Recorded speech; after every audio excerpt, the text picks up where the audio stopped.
chain of chance events.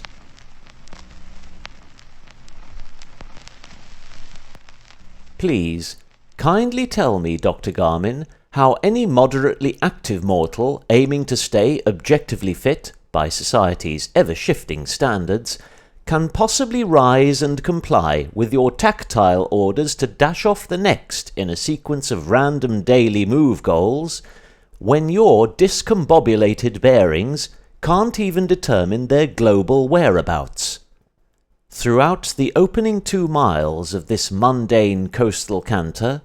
the prior conundrum was all that occupied what parts of my fragmented attention were not focused upon circumventing temporary traffic lights, dodging rough-haired Dachshunds dressed in fur coats far better suited than my choice in attire for today's seasonably frigid conditions, that I'd been convinced by our climate prophet's deceptive reporting would not require an extra breathable base layer, and politely negotiating tailbacks of midweek commuters who'd abruptly abandoned their desk-shackled duties in canny ploys to preempt the provisional rush hour on a day historically associated with early closing.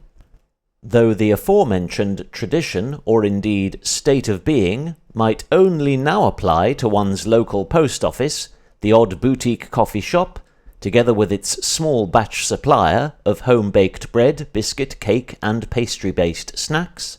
or John O'Groat's recently opened Yodel drop-off point, it remains all too familiar to Shoreham Harbour's lock gates, as I was sorely reminded at the end of an impulsive detour back along Basin Road South, defying turbulent resistance from the brothers of bluster, who squandered not a single vicious upper gust in bullying St. Beaufort's pole-bound weather vanes into flappy submission, and spun the mighty blades of our power station's towering twin-wind turbines at speeds significantly faster than my average cadence.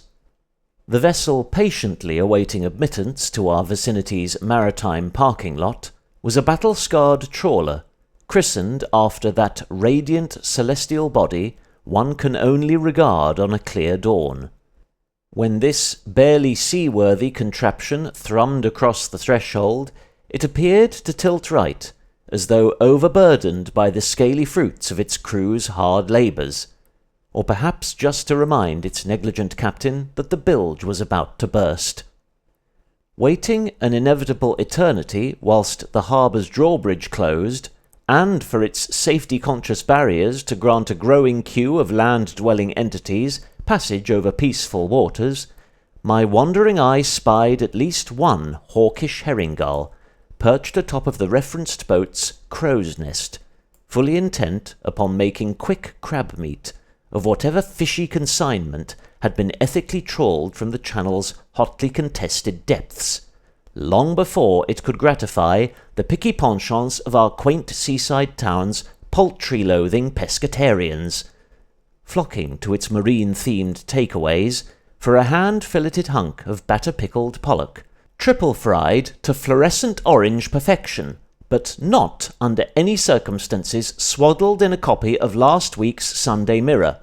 due to Britain's militant Food Standards Agency allegedly declaring that the ink used to print any tabloid-worthy news story is almost as toxic as the content. One prophetic dawn later,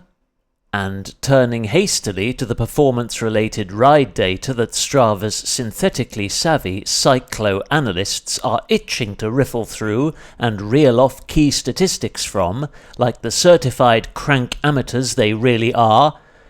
this clinically unplanned reprise of yesterday's romp across eternally familiar chomping ground rapidly developed into a spontaneous postural pick-and-mix, during which the majority of unsaddled surges coincided with commensurate spikes in pulse and power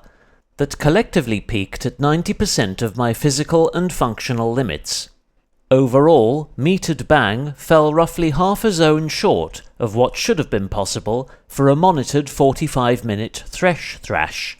though within my comfort cave's safe and secure microclimate, where one doesn't have to suffer the mental stress induced by traversing a treacherous pothole Paris that had opened up along Hove's coastal quarter and would have punctured my precious magic carpet's rear tyre long before all the air could seep out of its still leaky shock absorber, both metrics would have likely tallied with tough tempo, and for a consciously less intense effort.